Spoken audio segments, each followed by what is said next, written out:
Look at that man. He's acting like he's on a pleasure stroll in the countryside. Only that's a firing range, and he has no business on it. He should know better. He probably does. But that makes no difference to him. He reminds me of the little boy who, when told by his mom to stay away from her fresh-baked cookies, is caught a minute later with his hand in the cookie jar. Only it's not cookies we're concerned with here. It's unexploded ordnance items. Duds. Items that failed to function when fired. It's dangerous stuff.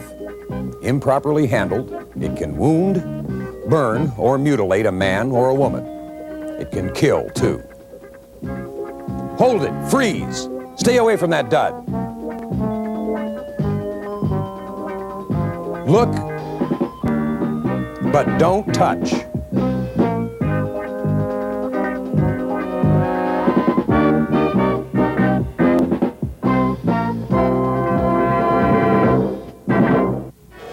I thought I knew something about human nature, but the way soldiers like this man risk their necks over a dud is hard for me to understand.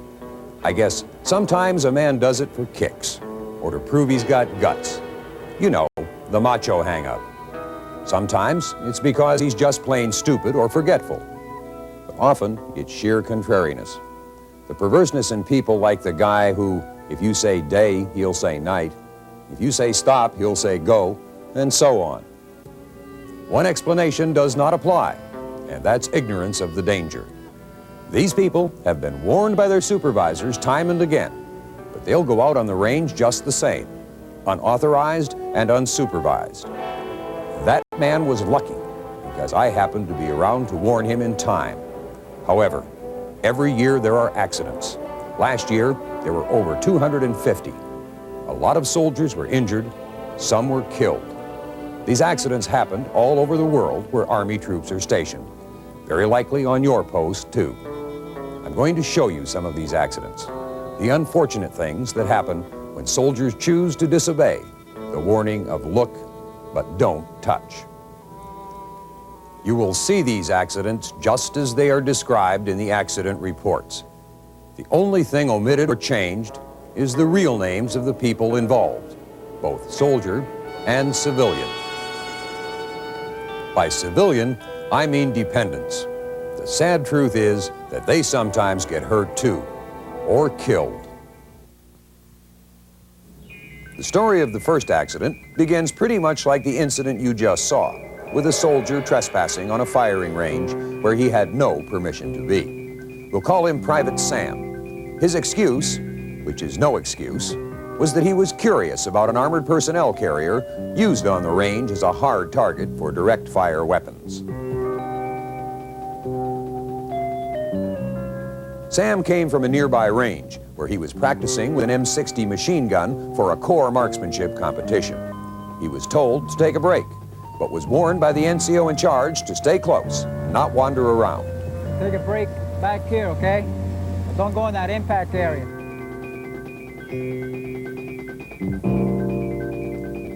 Sure enough, when the NCOIC was out of sight, the soldier took off for a stroll.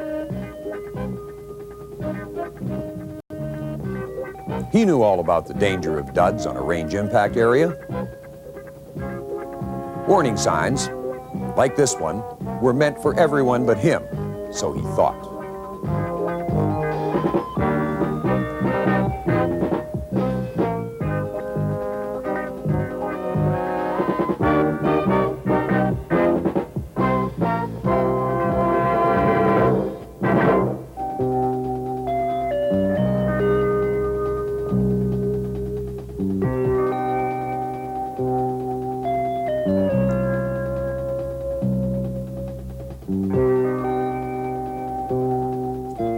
When Sam got near the APC, he noticed an unexploded anti-tank round close by. He decided to pick up the dud by its tail section.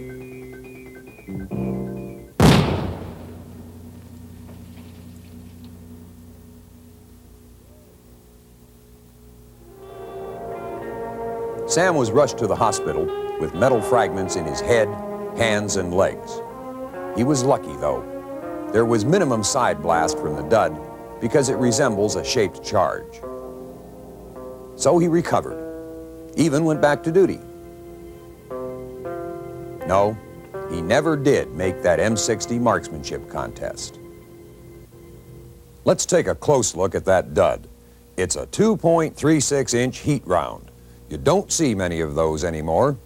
It may have been lying in that impact area for a long, long time, waiting for a sucker like Private Sam.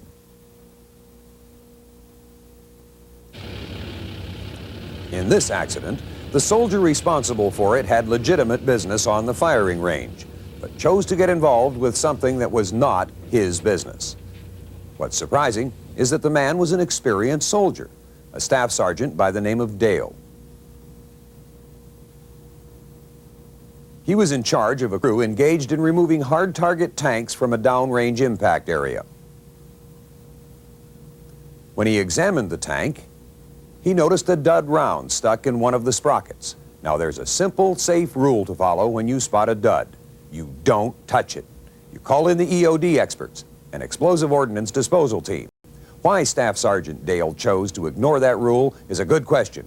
Maybe he was in a hurry and didn't want to take the time to call in the EOD people.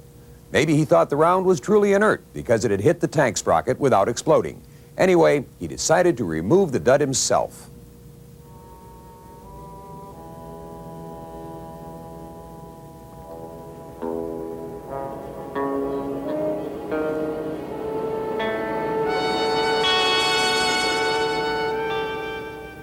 The sergeant thought he was home free, but something happened.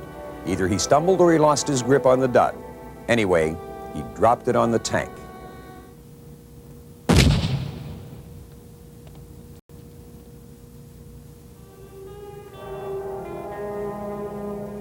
Yes, the sergeant was hurt, and so were the 3 crewmen. The lesson is obvious. Never trust a dud. It may look like it's inert. You may even be able to handle it without harm. But if it gets rough treatment, like being dropped, well, you see what happened. Here's another look at that dud. It's a 40mm HE rifle grenade, and it packs a deadly punch. So stay away from duds. This is an artillery round simulator used in training exercises. Simulators can turn out to be duds too. They can inflict severe injuries just like the real thing, burns especially. As is usually the case, it was disobedience of orders that caused the accident. These communications people were on the range because they were supporting a training exercise. Corporal K had been briefed by the range safety NCO about hazards of duds on the firing range. He had been specifically ordered not to leave his vehicle.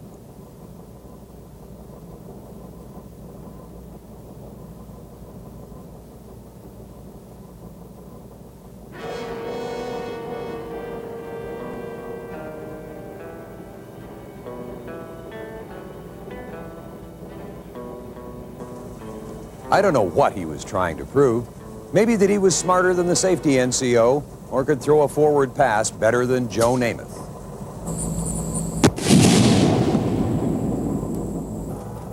Too bad. Corporal K suffered 2nd and 3rd degree burns on his face and hands. Very painful, possibly disfiguring. A very hard way of finding out that simulator duds are just as unstable, just as unpredictable as ammo duds.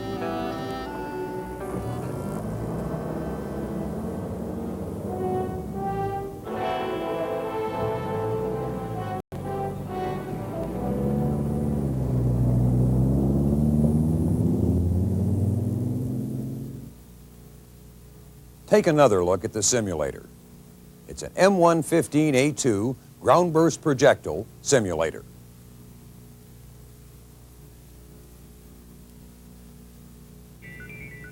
For some peculiar reason, some soldiers let their guard down about duds when they're not on a firing range. This man, Specialist Jones, was out for a ramble in the country, or to enjoy the good weather. He thought he was in open country.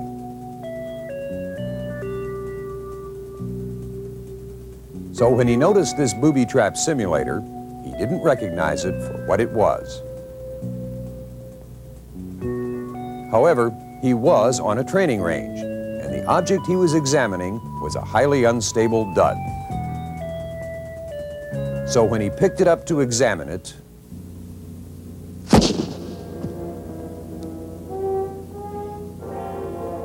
the result was first-degree burns on Jones' face and right arm. Too bad, but the fault was Jones. The area was posted, so if he missed the warning signs, he must have been sleepwalking. He may not have recognized the dud, but it's not the kind of thing you find in everyone's backyard. It's a strange-looking object. He should have backed off and notified the EOD team or the MPs. Learn to recognize this dud. It's the M117 Booby Trap Simulator Flash Type.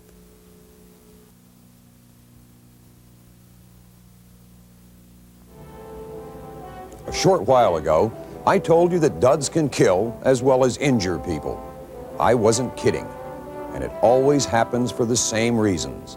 The victim ignores standing orders to stay off range impact areas, and he or she, again ignoring orders, makes contact with a dud, either deliberately or accidentally.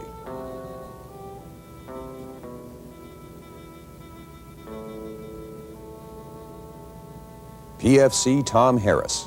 His buddies say he was a good soldier and a nice guy. Dead at age 20.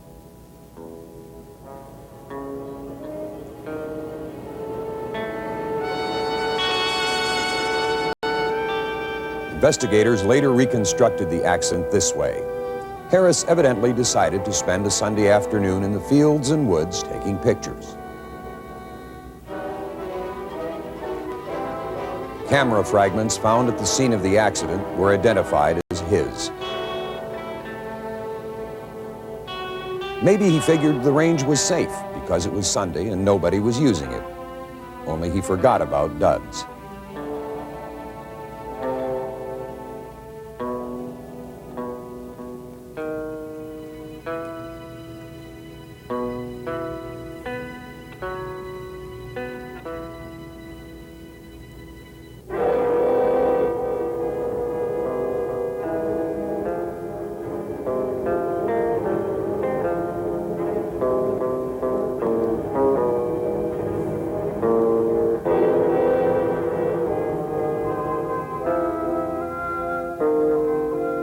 He was about 300 meters downrange when it happened. He either kicked or more likely stumbled on an unexploded heat round.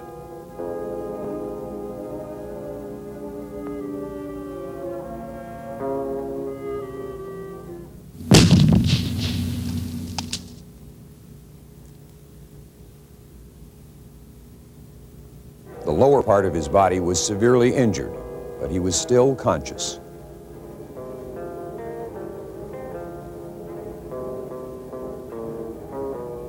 He started to crawl forward, able to use only his arms.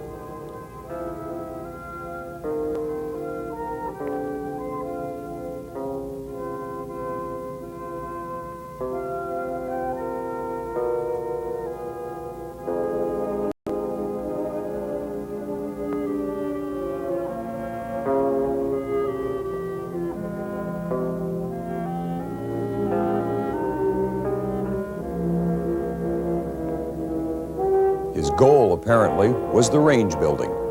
He must have figured it had a phone, so he could call for help.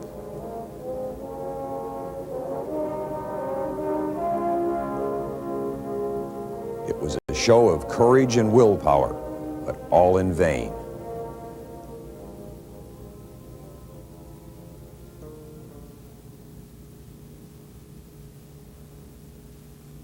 He died 40 feet from the building. The dud was an M106 heat round, very lethal.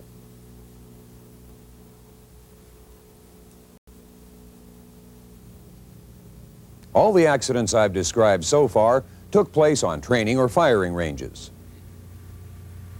But any training or maneuver area where live or simulated ammo is used should be considered likely to contain unexploded ordnance items. This man, PFC Rosa, either didn't get the message or decided not to take it seriously. So when he picked up a grenade simulator without paying any attention to it, he was picking up trouble as well. Still got that chest set.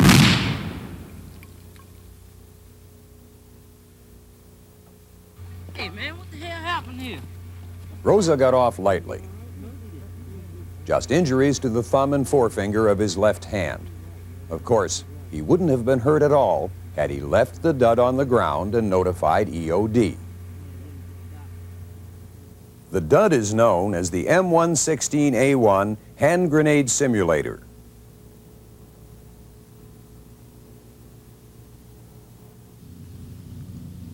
The fact is that duds can be found at locations that are far removed from either firing ranges or training areas.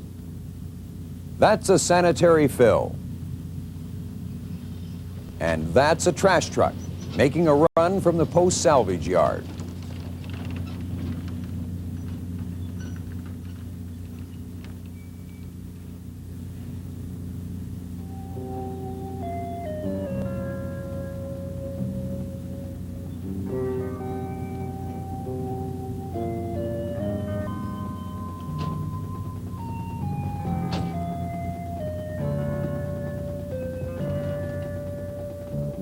It came as no great surprise when one of the trash detail found a booby trap simulator in the trash.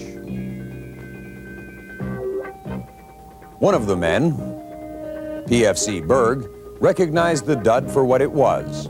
He should have left the dud where he found it and called in the EOD team.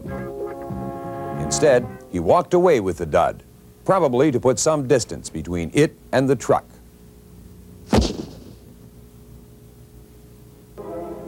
He had hardly gone 4 feet when the dud exploded in his right hand. The hand was severely burned. Private Berg's action was courageous but foolish. Had he followed the SOP on finding a dud, no one would have been hurt. Here's a close-up of the dud, an M118 booby trap simulator of the illumination type.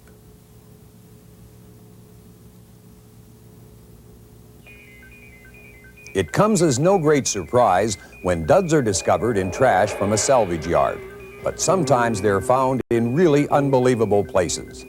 Take that building, for instance. It's a maintenance facility used by the housekeeping staff on this post. And that, a 55-gallon drum serving as a trash can. And here's a trash detail come to empty the can.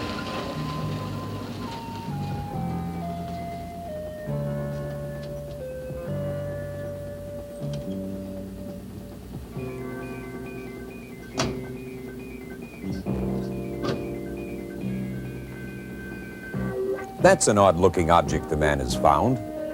Unfortunately, it happens to be an M72 Law heat round. This one, however, was partly disassembled.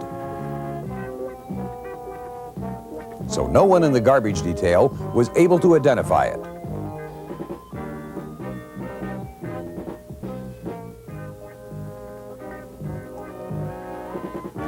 A few moments later,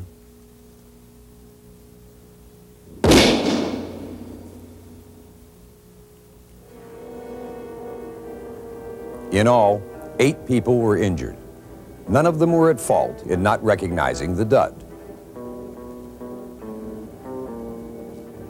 Still, the safety message of "look, but don't touch" was ignored. I bet that the next time they come across something metallic they can't identify, these soldiers will keep hands off and notify EOD. But it sure is learning a lesson the hard way. So you might recognize it. Here's a look at a complete M72 heat law round.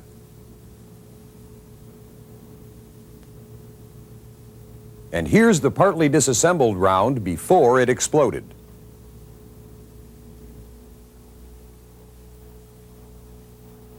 Try to remember what it looks like. The same thing could happen to you. This last accident, by the way, again illustrates the extreme unpredictability of duds. That dud must have been brought in from a firing range. It underwent the jarring of the ride back without ever being disturbed, but exploded when it was picked up. Of course, there was a serious violation of regulations by the person or persons unknown who removed the dud from the range. Who knows? Perhaps they were thinking of sending it home through the mail.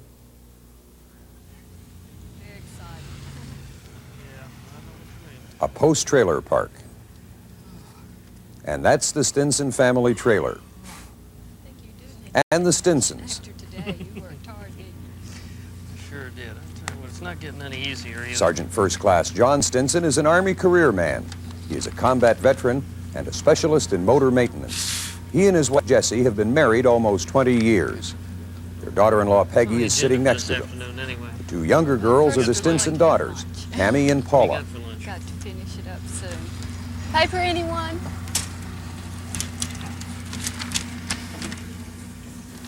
Hi, everybody. Hi. The Stinson boys, that was Todd speaking. Kerry is Peggy's husband. Carrie and I are going for a walk in the woods. Anybody want to come? Don't be gone long, boys. Lunch will be ready soon. Watch out for Indians. Don't worry.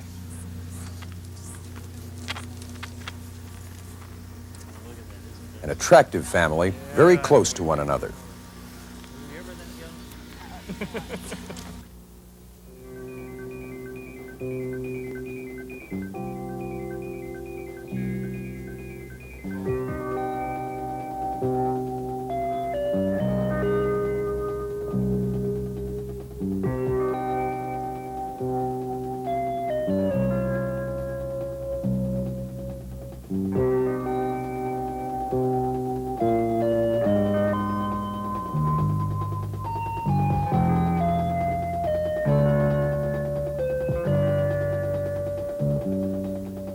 Todd and Kerry were bright young men, but there were some things they didn't know.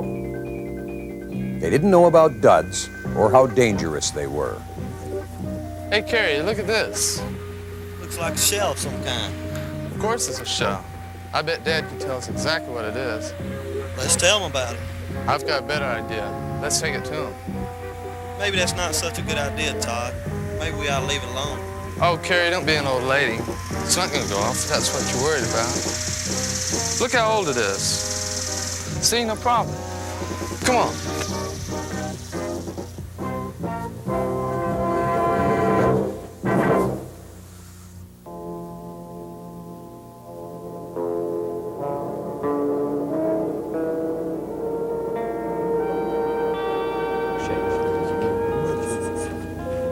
Just put that down over here. Spill that stuff all over yourself.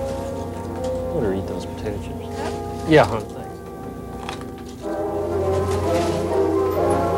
Hey, Dad, look what we found. Oh, my God!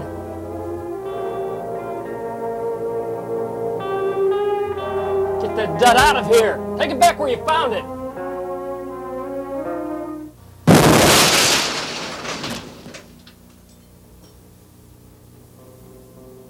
Todd and Kerry Stinson were killed outright.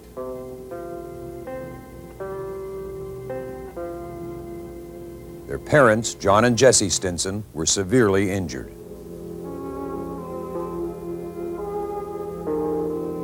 So was their daughter-in-law, Peggy. The two Stinson girls, Tammy and Paula, sustained minor injuries. Family shattered, their home destroyed, because it had never occurred to John Stinson, a professional soldier and a thoughtful father, to alert his family to the danger of duds and how to recognize them. Especially one as deadly and destructive as the 60mm HE mortar round.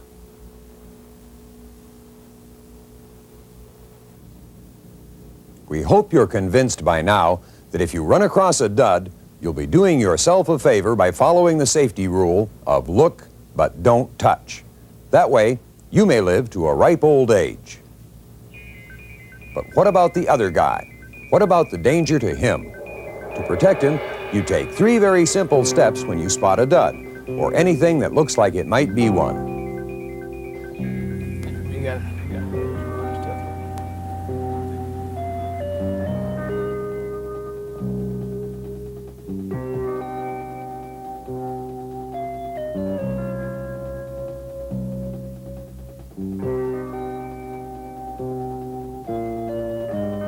Dad! That's right. The first thing you do is warn everyone in the vicinity to stay away. Second, you mark the location of the dud. But do not place the marker too close to the item under suspicion. If the dud is jarred when the marker is driven into the ground, it might explode. Third, notify EOD or the military police, giving them a description of the item, its color, size, and shape, as well as its location.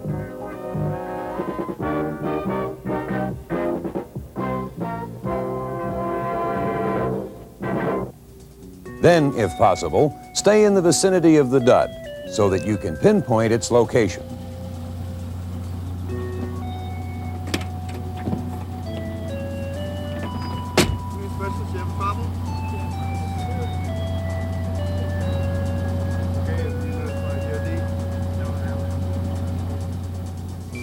You know, it all boils down to 2 words: common sense. And in the case of duds, they mean look, but don't touch.